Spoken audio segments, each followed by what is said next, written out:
अगर आपको पाकिस्तान में काम करवाना है, आसिम मुनीर से बात करो, कहानी खत्म। कोई पार्लियामेंट नहीं, कोई कमेटी नहीं, कोई फाइल नहीं, कोई दस्तखत नहीं, कोई ब्यूरोक्रेसी नहीं, कोई रेड टेप नहीं, कुछ नहीं।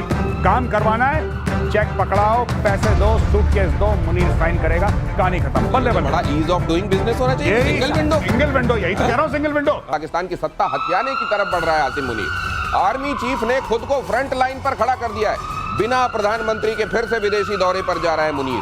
2 देशों के राष्ट्राध्यक्षों से मुलाकात करेगा मुनीर। ये तो मुनीर सर, जहां पे कोई मुलाकात हो रही है किसी राष्ट्राध्यक्ष से, मुनीर जाके मिल रहा है। ट्रंप बुला रहा है, मुनीर जा रहा है। अब तो कम से कम इनको ये कहना बंद कर देना चाहिए कि हम डेमोक्रेटिक कंट्री हैं। नहीं, कम से कम भारत में कुछ लोग हो सकते हैं जिनको गलतफहमी हो कि पाकिस्तान डेमोक्रेसी है। कम से कम पाकिस्तानियों को, और मैं बड़ी जिम्मेदारी से कह रहा हूं, पाकिस्तानियों को कोई गलतफहमी नहीं है कि वो डेमोक्रेसी है। पहली चीज, दे नो फॉर श्योर। कौन सी क्रेसी है सर? वो मुझे लगता है कि कोई ऑटोक्रेसी और मिलिट्रोक्रेसी के बीच का कोई हाइब्रिड है। एक क्रेसी कहलाती है मिली जुली डेमोक्रेसी। अच्छा। जैसे मुशर्रफ के टाइम में थी। मुशर्रफ का प्लेबुक क्या था? प्रेसिडेंट बन गया, चीफ भी रहा, सारी सत्ता उसके हाथ में, लेकिन इलेक्शन करा के प्राइम मिनिस्टर बनाया। अच्छा, तो ये जो एम्बिग्विटी है सर, ये और कितनी आगे जाएगी? नहीं, एम्बिग्विटी नहीं। मैं आपको एक बात दिनेश भाई बताता हूं, बड़ी इंटरेस्टिंग, कि हो क्यों रहा है ये जानना जरूरी है दर्शकों के लिए। ये इसलिए हो रहा है क्योंकि आसिम मुनीर, देखिए, वन सिंगल विंडो क्लियरेंस कहते हैं, सिंगल विंडो क्लियरेंस। अगर आपको पाकिस्तान में काम करवाना है, आसिम मुनीर से बात करो, कहानी खत्म। कोई पार्लियामेंट नहीं, कोई कमेटी नहीं, कोई फाइल नहीं, कोई दस्तखत नहीं, कोई ब्यूरोक्रेसी नहीं, कोई रेड टेप नहीं, कुछ नहीं। काम करवाना है, चेक पकड़ाओ, पैसे दो, सूटकेस दो, मुनीर साइन करेगा, कहानी खत्म। बल्ले बल्ले। बड़ा ईज ऑफ डूइंग बिजनेस होना चाहिए। सिंगल विंडो, यही तो कह रहा हूं, सिंगल विंडो। जैसे इंडिया में कहते हैं ना, माइक्रोसॉफ्ट आएगा, माइक्रोसॉफ्ट बढ़ता हुआ, सिंगल विंडो, डन। माइक्रोसॉफ्ट अपना, पाकिस्तान ही कहता पाकिस्तान को बेचना है, कौन सा इलाका बेचना है। इन्होंने अमेरिकन को बलूचिस्तान बेच दिया। बात चल रही है इनकी। और जिस प्लॉट का सौदा पहले चीन से कर चुके थे। वही तो हम कई बार कहते हैं इस प्रोग्राम में कि भैया, एक घर को 2-2 लोगों को बेच दिया और उस घर को बेचा जो तुम्हारा है ही नहीं। और ये भी मुमकिन है कि एक बयाना और किसी से पकड़ रखा हो। हाँ, हो सकता है कि तुर्की को बोला हो कि तुम भी घुस जाओ बीच में। हाँ, तो तुम ड्रोन दे दो, हम तुमको रेयर अर्थ मेटल दे देंगे। बोले भाई साहब, पहले तो अमेरिका को दे चुके। नहीं, वो तो चाइना से बात हुई थी, लेकिन अभी दोनों को नहीं दे रहे हैं, तुमको दे देंगे। बिल्कुल। अगली खबर देखिए जरा, इसी नोट पर एर्दोगन के 2 स्टेट थ्योरी वाले मामले से नेटो में बवाल है। एर्दोगन ने साइप्रस को 2 देशों में बांटने की बात कही है। साइप्रस पर तुर्की के अटैक की 51वीं वर्षगांठ पर बयान। ग्रीस साइप्रस का 2 स्टेट सॉल्यूशन का विरोध। तुर्की और ग्रीस दोनों ही नेटो के मेंबर हैं। साइप्रस को लेकर ग्रीस और तुर्की में हो सकती है जंग। क्या ये आसार भी बन रहे हैं मेजर गौरव? नहीं, ये फ्रंट भी खुलेगा? देखिए, हो सकता है ये फ्रंट खुले। आपको पता है कि मोदी जी गए थे? हाँ जी। ये देखिए साहब, ये है साइप्रस। ठीक है साहब, यहाँ पे। हाँ। अब ये देखिए तुर्की। अच्छा, इसको जरा इस जगह क्लोज कीजिए प्लीज, इतने हिस्से पे। जी सर, थोड़ा सा। हाँ। अब ये जैसे साइप्रस है जी, ये ऊपर तुर्की है, ये तो बहुत पास है। अगर आप इसको देख रहे हैं ना जी, अगर आप देख रहे हैं कि इट्स वेरी क्लोज, राइट, ये बिल्कुल है। ग्रीस फिर दूर है, लेकिन ये हाँ बिल्कुल, ग्रीस तो दूर है वहां पे। तो यहाँ पे ये ऑक्यूपाइड टेरिटरीज है इसकी, जहाँ पे मोदी जी गए थे। और आपने देखा था मोदी जी के बैकग्राउंड में क्या था? आपने देखा था टर्किश ऑक्यूपाइड एरिया, ऊंचाई वाली जगह पे मोदी जी खड़े थे। हाँ, वही साहब, वही टर्किश। तो इंडिया ने भी अपना, जिसको कहते हैं ना, इंडिया ने अपना पत्ता भी फेंक दिया बीच में। अच्छा। अब ग्रीस को हथियार, साइप्रस को हथियार। इसमें एक और बात है। बीच में जो गौरव बताए थे, बीच में बफर जोन भी है यूएन का। यूएन फोर्सेस हैं बीच में, दोनों के बीच में। और सारा झगड़ा जो है इसके आसपास की जो टेरिटरी है सी वाली, जिसमें कि बहुत ऑयल। सर, यूनाइटेड नेशंस जब आप कहते हैं ना सर, तो यूनाइटेड नेशन सिक्योरिटी काउंसिल जब पाकिस्तान को कह सकती है तुम आतंकवाद संभालो, बिल्ली से कह सकती है तुम दूध के भगौने की रक्षा करो, जब चोर से कह सकती है जाओ तुम थाना बचाओ, तो फिर यूनाइटेड नेशन पे मुझको बहुत एतबार नहीं होता। लेकिन यह खास बात है कि ग्रीस को यहाँ के तेल भंडारों का इसके थ्रू एक्सेस मिलती है। अच्छा। तो ग्रीस का ये इंटरेस्ट परमानेंट है। तो ग्रीस का इंटरेस्ट यहाँ पर तेल भंडार को लेकर है। तुर्की भी यही चाहता है, यहीं पर तेल, और यहाँ पे भी है तेल का खेल। लेकिन अब इस तेल के खेल में खेल हर जगह करता है मेल जोल। लेकिन यहाँ पर सर पाकिस्तान का एक तरीके से प्रभाव तुर्की की वजह से देखा जाता है इस तरफ। भारत ने भी स्पष्ट कर दिया है कि अब भारत अगर वहां पे पाकिस्तान रोल प्ले कर रहा है तो भारत भी हम इस कैंप में रहेंगे। ग्रीस को स्ट्रेंथन इसीलिए किया जा रहा है, और ग्रीस के साथ हमारी शायद डिफेंस कुछ अंडरस्टैंडिंग्स भी बन रही है। जी, हम लोग हथियार भी दे रहे हैं, बहुत सारे हथियार हमने ग्रीस को दिए हैं। हम ग्रीस को और पिच कर रहे हैं, आप और हथियार लीजिए। And same with Cyprus also. Okay, तो आइए अब इस खबर की तरफ बढ़े। एक पड़ोसी की बात हमने कर ली, जरा उधर क्या चल रहा है वो भी देखिए आप।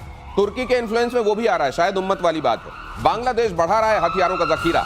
एयरफोर्स और नेवी चीफ के साथ पहुंचे, नेवी चीफ साथ साथ पहुंचे तुर्की। चीन को छोड़कर तुर्की के हथियार पर अब जोर दिया जा रहा है। तो टैंक, रॉकेट खरीदे जाने पर चर्चा होगी। ऑपरेशन सिंदूर में तुर्की के हथियार फुस साबित हो चुके हैं, लेकिन बांग्लादेश अब तुर्की का रुख कर रहा है। नहीं तो चीन के भी तो फुस हो गए। आपको पता है उन्होंने कितनी नेवी की वेसल्स दी? 2-3।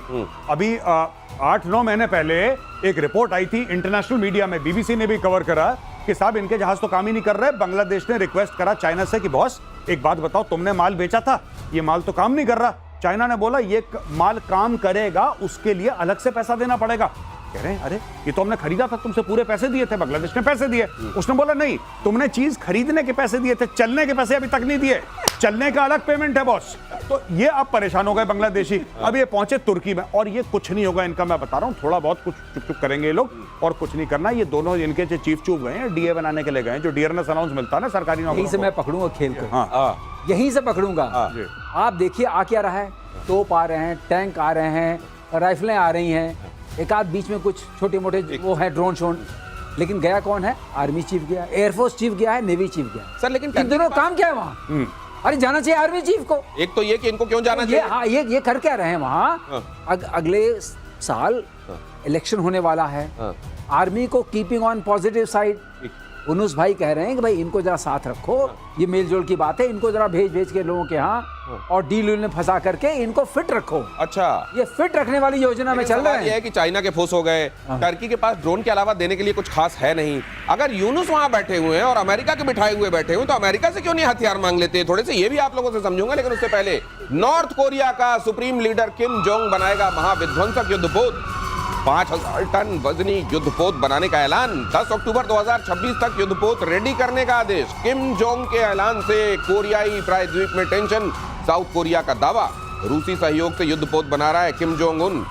ये किम जोंग उन भी सर कोई बड़ी चीज है। 5000 टन कुछ बड़ी चीज नहीं है। ऐसे भारत के पास पता नहीं दर्जनों पड़े हैं 5000 के, तो 5000 से ज्यादा के राधर, तो 5000 इज नथिंग। बट यस, ये अपनी कैपेबिलिटीज बढ़ा रहा है। देखिए ना, बात ये है कि आप जब कैपेबिलिटीज बढ़ाएंगे, रशिया से मदद लेंगे, चीन से मदद लेंगे, किस दिन के लिए? हो सकता है एक दिन ये बोले कि साहब, लोग कहते हैं ना कि जब हम ताइवान के ऊपर हमला करेंगे तो ताइवान का इतना ज्यादा मामला है कि ताइवान की टोपोग्राफी ऐसी है, ताइवान के जो स्ट्रेट्स है वहां पे ऐसा है कि चाइना फंस जाएगा। फंस जाने के लिए क्या कैनन फॉडर तो है नॉर्थ कोरिया के 10,000 12,000 बंदे गए थे रशिया फाइट करने के लिए, गए थे ना, आपको पता ही है, हम लोगों ने कवर करा था। सिमिलरली अगर चाइना क्यों इतने हथियार दे रहा है इसको? इसलिए हथियार दे रहा है, रूस के थ्रू भी दिलवा रहा है, खुद भी दे रहा है कि कल अगर ताइवान की लड़ाई होती है तो सबसे पहले किम जोंग को बोलेगा कि तू भेज 50-60 हजार बंदे अपने, पहले फर्स्ट वेव में you take the casualties, Chinese army पीछे जाएगी। ये भी हो सकता है, ये भी बिल्कुल सही बात संभव है। और अगली खबर पर आपसे कमेंट के लिए आ रहा हूं सर। रक्षा मंत्रालय ने 20,000 करोड़ के प्रोजेक्ट को मंजूरी दी है। डीआरडीओ के नेत्र MK2 अवैक्स प्रोजेक्ट को मंजूरी। 6 एयरबस A321 विमानों को आईसा रेडार से लैस किया जाएगा। मकसद है भारतीय वायुसेना की हवाई निगरानी क्षमता को बढ़ाना। सर मैं ये देख रहा हूं इस मामले में भारत बड़ी तेजी से अपने आप को आगे ले जा रहा है। एक्चुअली बहुत तेजी से आगे चल रहा है। ये मार्क 2 जो है ना, जो एयरबस 321 के प्लेटफॉर्म पर बनेगा, इसमें सबसे खास बात क्या है? इसमें जो इंडिजिनस सॉफ्टवेयर है डिटेक्शन के लिए, ट्रैकिंग के लिए और टैक्टिकल सिचुएशन बनाने के लिए, एयर सिचुएशन जो बनती है, और ये करीब 12 से 13 किलोमीटर दूरी ऊंचाई पर रहेगा। तो जो ड्रोन्स की पिक्चर बनेगी, जो क्रूज मिसाइल्स, मैंने आपको पहले शो में बताया था, क्रूज मिसाइल्स पैरेलल चलती हैं, वो बड़ी खतरनाक होती हैं, और ऊपर से देखेंगे तो आप उनको ज्यादा बड़ा देख सकेंगे। उनकी पिक्चर बनाएगी और आकाश तीर और ICCS को देगी। उसकी वजह से अब आप वेपन से उनको इंगेज कर सकते हैं। तो ये अपने में बहुत बड़ी क्षमता है, क्योंकि इंडिजिनस एवियोनिक्स है, इंडिजिनस सॉफ्टवेयर है, इंडिजिनस कनेक्टिविटी है। भारत में बनाया हुआ, ये भारत की बनी हुई आंखें जो बताएंगी कि कहां खतरा है, और बड़ी दूर से देख सकेंगी, जैसे कोई चील देख सकती है। अपाचे हेलीकॉप्टर का पहला बैच भारत पहुंच गया है। बोइंग ने भारत को 3 अपाचे हेलीकॉप्टर सौंपे हैं। फरवरी 2020 में अमेरिकी कंपनी बोइंग से डील हुई थी। $60 करोड़ के सौदे में 6 AH-64E अपाचे खरीद को मंजूरी दी गई है। अपाचे पहले से ही भारत में हैं, लेकिन उसके बाद जो दूसरे फेज में जो डील हुई थी, उसमें से 3 अपाचे हिंदुस्तान पहुंच गए हैं। सर इससे क्या फर्क पड़ेगा? इससे फर्क ये पड़ता है, इसको टैंक बस्टर बोलते हैं। एक्चुअली ये टैंक किलर पहले वाले अपाचे से क्या ये कुछ ज्यादा उन्नत है सर? उन्नत नहीं है, एडिशनल है। एडिशनल है, बट जो रोल के हिसाब से फर्क पड़ता है कि एयरफोर्स के रोल में है कि आर्मी के रोल में।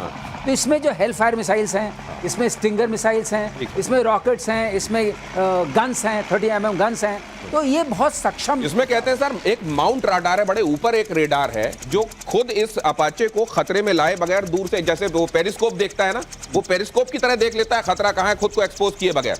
तो एक रेडार की क्षमता है। मैं समझ गया, जो आप बता रहे हो नेवल वर्जन में है। अच्छा, वो नेवल वर्जन में है।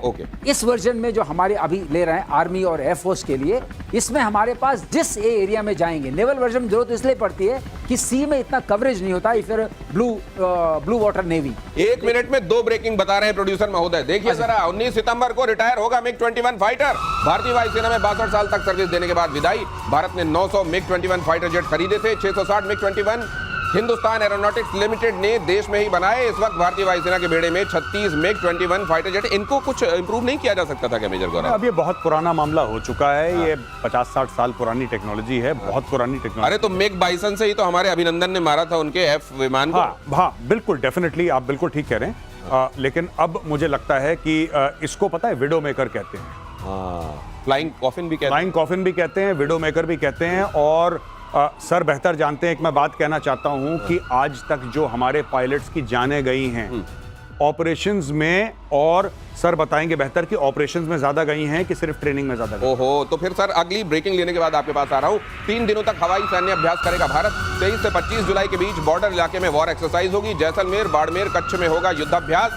अलर्ट पर पाकिस्तान की एयरफोर्स। यहां तो युद्धाभ्यास होगा, उस तरफ क्या हो रहा होगा सर? जब होगा जो खर्चा, खर्चा वॉर रेडीनेस के लिए कहा ना, कोष से ही चलता है देश की सेना का मनोबल और देश की सेना की शक्ति। उसको घटाते रहो, जो भी लोन से लाओ हम लोग यहाँ कर देंगे एक्साइज, आप खड़े रहो।